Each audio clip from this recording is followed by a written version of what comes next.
ہمارے گھرانے کے لوگ عام پشتونوں کی طرح بہت زیادہ مہمان نواز تھے اور مقامی پشتونوں کے علاوہ سرکاری ملازمین اور حکام کو بھی نہایت بڑی ضیافتیں دیتے تھے، اور ان کا معیار زندگی بھی کوئٹہ کے تمام ضلع میں بہت اونچا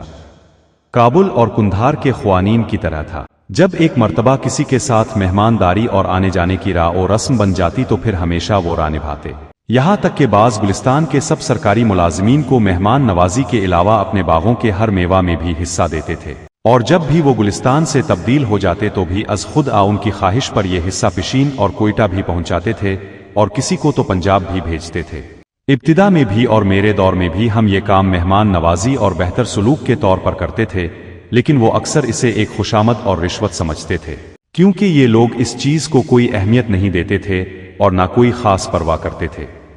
میں گھرانے میں پہلا فرد تھا کہ یہ کام بند کر دیا اور اس لین دین کی بنیاد دوستی پر رکھی۔ اسے رواج نہیں سمجھا اور نہ ایسا پابند کہ اگر تم اس کی پرواہ کرتے ہو نہیں میں پابند ہوں گا کیونکہ ہمارا رواج ہے۔ اس سلسلے میں کافی عرصہ یہ روایت چلی آ رہی تھی کہ پشین اور چمن کے مجسٹریٹ مہینے میں ایک دفعہ مشترکہ جرگہ گلستان میں منعقد کرتے تھے اور اپنے اپنے تحصیل کے بعض بڑے بڑے جرگہ بازوں کے ساتھ آ جاتے، 4-5 دن گلستان میں ڈیرا ہوتے، اور ہمارے لوگ دن رات بہت بڑی ضیافتیں اور مامانیاں دیتے تھے۔ ایک وقت کے کھانے پر سینکڑوں روپیہ خرچ اٹھتا تھا اور تکلیف الگ۔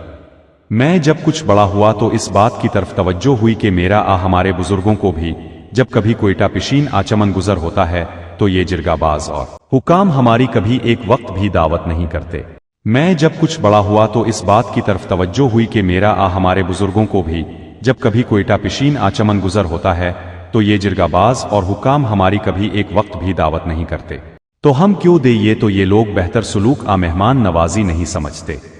خوشامد اور رشوت سمجھتے ہیں، ورنہ پشتون مہمانداری تو یہ ہوتی ہے کہ اب کا گزر ہوا میں اب کی دعوت کروں گا، اور اگر میرا گزر ہوا تو اب دے گے۔ بتدریج گھرانے میں بزرگوں اور چھوٹوں کے ساتھ یہ بات جاری رکھی اور جلد سب کو اپنا ہمنوا بنا لیا کہ اس رواج کو چھوڑنا ہوگا اور اس مرتبہ حکام اور جرگہ بازوں کی دعوتیں نہیں کریں گے۔ جب جرگہ کا دن پہنچا حکام اور جرگہ باز حسب سابق آگے، لیکن وہ ہمارے اس نئے سمجھوتے سے آگاہ نہیں تھے اور خود کا کوئی چارہ بھی نہیں کیا تھا۔ پھر بعد میں وہاں کے حکام نے بتایا کہ عصر تک اپنے کھانے کا کوئی بندوبست نہیں کیا تھا، اور پوچھتے رہے کہ کسی نے دعوت نہیں کی ہے۔ جب نا امید ہو گئے اور مقامی حکام نے آگاہ کیا کہ اس مرتبہ کھانے نہیں ہیں تو 4 دبنے خرید لیے، رات اس پہ گزاری اور صبح سویرے واپس چلے گئے۔ وہ دن اور آج کا دن پھر گلستان میں یہ جرگہ منعقد نہیں ہوا، جس سے صاف ظاہر ہو رہا ہے کہ یہ لوگ جرگہ کے لیے نہیں کھانے اور میلوں ٹھیلوں کے لیے آتے تھے۔ جب کھانے بند ہو گئے پھر ان کا جرگوں سے کیا سروکار؟ اس وقت سے ہمارے اور ان سرکاری لوگوں کی دعوت اس طرح ہو گئی کہ جو ہماری دعوت کرتا تھا اس کی کرتے تھے، اور جو نہیں دیتا تھا اس کو ہم نہیں پوچھتے تھے۔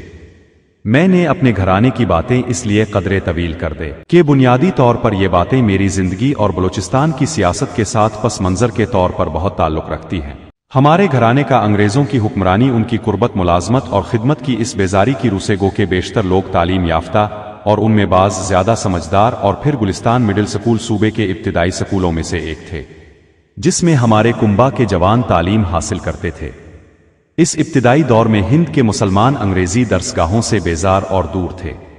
ہمارے بزرگ اپنے بچوں کو نہ صرف گلستان میں بلکہ کوئٹہ میں انگریزی پڑھاتے تھے، اس وقت بھی جب بہت سے لوگ انگریز کی ملازمت کو زندگی کی علامت اور نصب العین سمجھتے تھے۔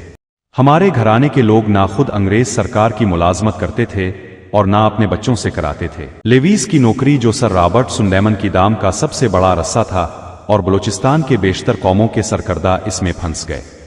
ہمارے لوگوں نے نہیں کی سوائے 1-2 افراد کے۔